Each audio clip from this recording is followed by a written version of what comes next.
Em relação ao aparelho de raio-x, que até eu mesma fiz um ofício pedindo que a Secretaria de Saúde fizesse a aquisição de um novo equipamento, por aquele equipamento ser velho, e eu ouvi falar que foi melhorado. Foi feito, o que foi feito de fato no aparelho de raio-x, e se ele já está funcionando a contento, né? Em relação à questão da Coordenadoria de Assistência Social. Infelizmente, a coordenadora não pôde vir, mas a gente continua. Diminuíram as denúncias em relação à assistência social consideravelmente, mas ainda a gente ainda tem. E eu tive, semana passada, no bairro da Vila Sorriso, não, do Patauateua, e tem uma criança que está 1 ano esperando uma documentação para fazer uma cirurgia, e eles vão na Secretaria de Saúde e não conseguem. E não é a primeira. Tem uns 3 casos específicos que eu vou fazer ofício e enviar para vocês, porque já tem 1 ano que essas crianças esperam cirurgia. Um é de hérnia, outra é de eu acredito que é um megaloma que a criança tem, e precisa de cirurgia. A criança deu entrada com 4 meses, o bebê tinha 4 meses quando a mãe deu entrada na documentação. A criança está com 1 ano e 3 meses. E simplesmente não tem resposta. A gente sabe que o SUS trabalha com uma demanda também de cirurgias eletivas, tem uma lista de espera, mas 1 ano eu achei um pouco elevada a quantidade de tempo. Então, eu gostaria que o secretário pudesse me informar se tem alguma situação nesse sentido. E uma das mais graves, até gostaria também, dentro desse tema, ver como é que está a pactuação, quais as especialidades que o município está atendendo. Se já foi aquela discussão antiga que nós já tivemos com a Secretaria de Saúde em relação à pactuação, quais são as especialidades que o município está atendendo, e a que não está atendendo e que deveria estar como oftalmologia. Eu tive uma denúncia muito grave, inclusive a paciente deve denunciar no Ministério Público. Era importante o senhor pedir silêncio da galeria. Os nossos amigos que estão na galeria, um pouquinho de silêncio para que não possa atrapalhar aqui as interpelações que estão sendo feitas. Então, esse paciente, Pediria aos vereadores que se encontram no recinto, por favor, que retornem ao plenário, para que possamos aqui está o secretário, os vereadores estão fazendo as indagações e os vereadores estão ausentes do plenário. Continue, secretário. Tá ok. Então, em relação a essa questão dessa denúncia, a paciente foi na Secretaria de Saúde, no anexo, falou com a Danusa, e ela simplesmente não resolveu a situação. O caso do paciente, Reginaldo, o senhor deve lembrar, ele teve um olho perfurado no mês de dezembro, procurou a saúde, como não tinha oftalmologista, ele nem imaginava a gravidade do problema dele, que talvez até perderia o olho, e ele não teve a assistência devida. Inclusive, a própria irmã do paciente falou com o senhor secretário, e também não houve retorno. Eu gostaria que o senhor ouvisse a sua versão, porque ela deve ir ao Ministério Público. Eu acompanhei e o paciente já está operado. E também foi falado a ela, não sei por quem, que o SUS não cobria transplante de córnea, que o SUS não cobriria o tratamento. E eu digo que o SUS cobre tudo isso. O tratamento e o hospital de referência é o Betina Ferro. Então, eu não entendo por que esse paciente não foi transferido para o Betina Ferro como deveria. Porque eu, apenas como uma simples vereadora, eu consegui entrar em contato com a saúde de Belém e encaminhei o paciente. Então, eu creio que um telefonema do secretário de Saúde de São Miguel do Guamá teria resolvido a questão do paciente naquele mesmo dia. E essas são as minhas indagações e, posteriormente, depois das suas respostas, só faremos os encaminhamentos finais.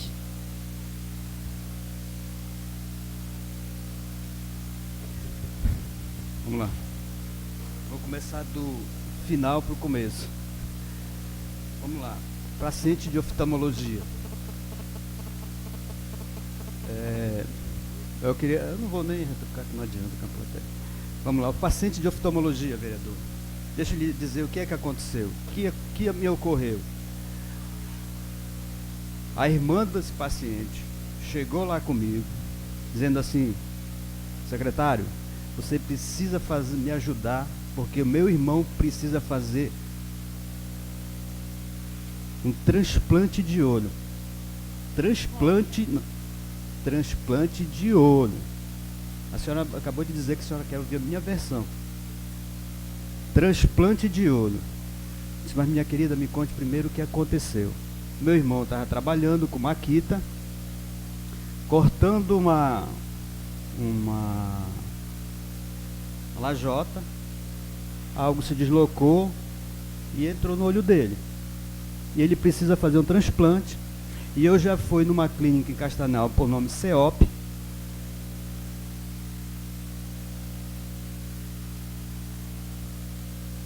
E lá eles me cobraram R$6.000.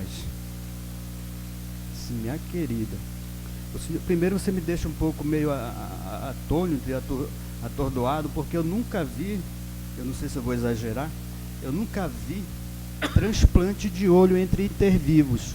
Eu nunca vi.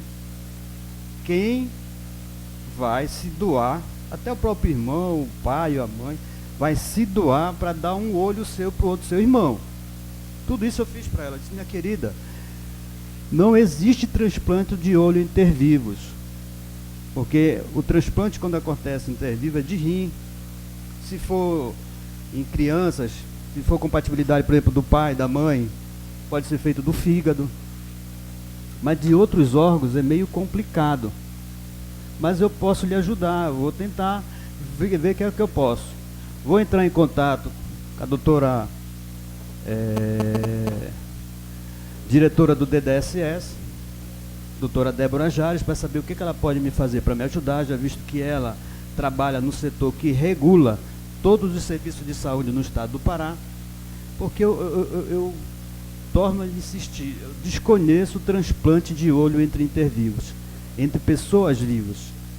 Não é córnea, não, é transplante. E veja só, toda solicitação de transplante de qualquer órgão tem que ir para a central de transplante, que é outra coisa que eu não tenho gerenciamento sobre isso.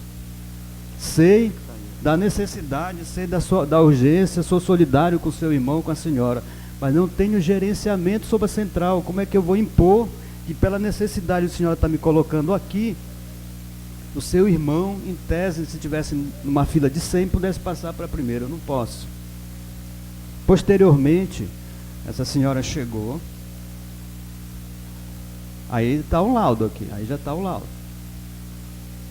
Aí é córnea. Olha aqui. O paciente José Reginaldo do Araújo da Silva, esse é um laudo oftalmológico, então está com ceratite em olho direito há mais de 2 meses. Foi submetido a tratamento pópico, cefalotina, trombamicina e piramicina, todos fortificados e sistêmicos, cetoconazol via oral. Contudo, não houve melhora. Atualmente, o quadro está evoluindo com piora significativa da visão, dor e aspecto clínico da lesão corneana. Sendo assim, indica em caráter de urgência transplante tectônico de córnea, mais lavagem de câmara anterior com anfotericina B no olho direito. Segue a descrição do exame. Aí o médico colocou aqui, doutor Tiago Soper Boti, CRM e tal. Bem, o que é que nós fizemos? Nós entramos em contato porque a gente sabe que a referência é a Betina Ferro, até porque dentro das especialidades nossas aqui nós temos o doutor Murilo, que tem acesso, e ele agendou a consulta para esse paciente. Ele agendou na terça, quando foi na segunda ou na quarta, quando foi na segunda, que o serviço social disse assim, ó, o carro está disponível, a consulta está disponível. A irmã da paciente agradeceu, disse assim, olha, meu irmão já foi operado, graças a Deus. Então, olha só, a diferença de um transplante de olho para um transplante de córnea é uma diferença homérica, muito grande, não existe. Eu torno a insistir, eu nunca vi transplante de olho entre intervivos, entre pessoas vivas. Nunca vi irmão dizer assim, eu vou te dar o meu olho esquerdo ou o meu olho direito porque tu precisa. E foi isso que aconteceu e a gente está fazendo. Como a gente sabe, inclusive ela foi lá, direito, torno aqui a dizer, nós não tiramos e não vamos tolir direito de ninguém, é o direito. vai no Ministério Público, é um direito, e nós vamos simplesmente nos se defender diante da documentação que a gente tem. Isso aqui, Na PPI, de tantos municípios cobrarem da CESPA, na CIB de fevereiro, a CESPA já fez um esboço de como vai formular a PPI, como vai ser feita essa PPI. Até porque, dentro do decreto 7.508, que foi instituído e assinado pela presidenta Dilma, se não me engano, salve a memória, dia 29 de junho de 2011, sai a configuração de PPI e passa para o contrato organizacional de ações públicas, em que os municípios da região vão discutir entre eles o que tem de serviço e aí fazer compra e venda de serviço. Mas houve um questionamento de municípios maiores como Castanhal, Ananindeua, mas o Estado já fez um esqueleto de como vai ser a formulação dessa nova pactuação. A gente vai obedecer o que diz o decreto, vai ser por região, porque a gente não concorda, por exemplo, que no recurso de alta complexidade em que o Estado tem esse gerenciamento, ele coloque para mim de São Miguel que eu tenho que mandar caso eu preciso do renal crônico para Santarém. É impossível, como tu transpor 1.000 quilômetros, 2.000 quilômetros. Mas isso aí nós não temos gerenciamento porque é o próprio Estado que já define. Infelizmente nós não temos gerenciamento. Então esse novo modelo de PPI, que já está a configuração dela, eu acredito que vai melhorar muita coisa.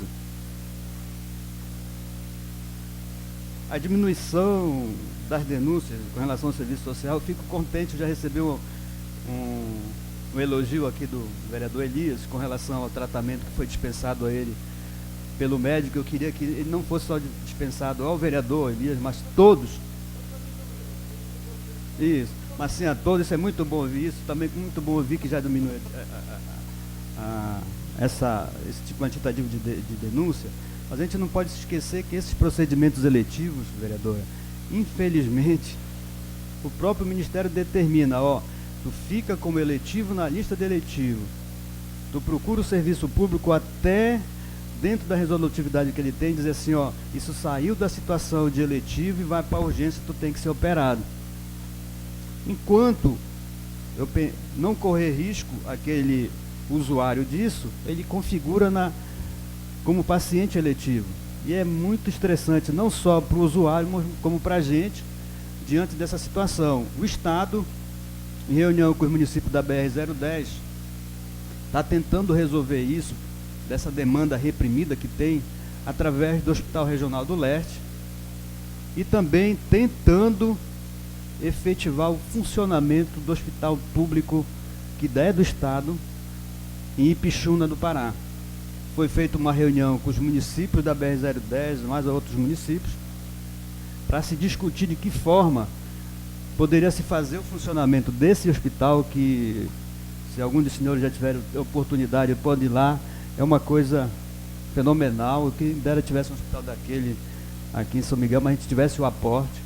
E o que foi acordado é que o Estado, junto com o próprio município de Ipixuna, que está interessado no funcionamento, colocou a seguinte situação: foram em Brasília negociar com o governo federal que o custeio desse serviço fosse bancado 50% pelo governo federal, 25% pelo Estado e 25% rateado em forma de consórcio entre os municípios que queiram participar do consórcio. O problema, por exemplo, particularmente de São Miguel, é que a gente pediu à doutora Heloísa Guimarães que nos fornecesse dentro dos procedimentos de alta complexidade que o Estado faz. Eu pediria silêncio, por favor, na galeria, por favor, tá, amigos? Que nos dissesse o que é que nós temos dentro do teto de marca do Estado, o que é que a gente tem nosso, para que isso seja transferido no consórcio e não afete a nossa receita. E o Estado ficou de viver isso não só para o município de São Miguel, mas Santa Maria, que deseja participar, Aurora, Mãe do Rio. São todos da Metropolitana 3? Não. Não são? Não, são alguns da BR-010, e dentro da questão do consórcio, queriam colocar Concórdia do Pará, Tomé Açu e um outro município, que eu salvo engano, mas que o próprio consórcio não impede, porque tem que ser da mesma região. Então, a gente espera que isso possa ser resolvido, porque a gente não tem essa resolutividade para resolver tanto problema da questão da demanda de cirurgias eletivas. O raio-x, vereadora, nós realmente demos uma olhada, fizemos um levantamento do que um raio-x, com aquela resolutividade, daquela marca, ele sai por R$117 mil. 117 mil. Nós não tínhamos recurso suficiente para comprar um raio-x. Inclusive, o técnico que veio fazer o serviço no raio-x foi o mesmo técnico que há 25 anos montou ele aqui em São Miguel. E ele, inclusive, colocou para nós que o Estado, na época, era o doutor Fernando Dourado, comprou, através de processo licitatório, 25 raio-x dessa marca. Essa fábrica fechou porque o raio-x não veio completo. Eles adaptaram uma outra peça ao raio-x e ela fechou. Não tem, inclusive, reposição. Mas ele fez uma manutenção lá, o raio-x está funcionando e tem um prazo de até 90 dias.